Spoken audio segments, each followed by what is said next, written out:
রাজনৈতিক পট পরিবর্তনের পর থেকে আলোচনায় ত্রয়োদশ জাতীয় সংসদ নির্বাচন।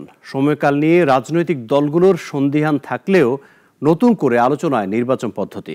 রাজনৈতিক দলগুলো দুভাগে ভাগ হয়ে পিআর পদ্ধতির পক্ষে বিপক্ষে দিচ্ছেন নানান যুক্তি।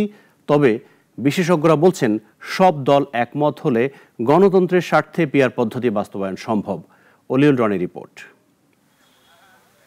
ঘনিয়ে আসছে জাতীয় সংসদ নির্বাচন। ইলেকশনকে সামনে রেখে রাজনৈতিক দলগুলোর কর্মকাণ্ড চোখে পড়ার মতো। নতুন করে আলোচনায় আনুপাতিক কিংবা পিআর পদ্ধতিতে নির্বাচন। তবে অনেক রাজনৈতিক দল যেমন জামায়াতে ইসলামী, ইসলামী আন্দোলন, এনসিপি, গণ অধিকার পরিষদ পিআর পদ্ধতির পক্ষে। তবে বর্তমানে রাজনৈতিক মাঠের সবথেকে বড় দল বিএনপি বরাবরই বিরোধিতা করে আসছে এ পদ্ধতির। দলটি পরিচালিত সংসদীয় পদ্ধতিতে নির্বাচনের পক্ষে। রাজনৈতিক বিশ্লেষকরা মনে করছেন পিআর পদ্ধতি গণতন্ত্রকে কখনোই মজবুত করতে পারবে না, সেই সাথে আরো ক্ষমতাবান করবে দলীয় প্রধানকে।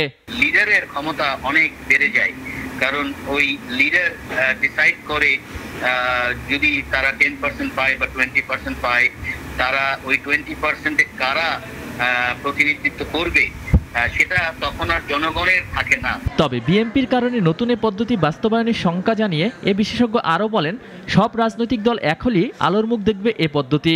বর্তমানে কোনো সন্দেহ নেই বিএনপি সবচেয়ে বড় দল, এবং বিএনপি চাওয়ার কোনো কারণই আমি দেখছি না।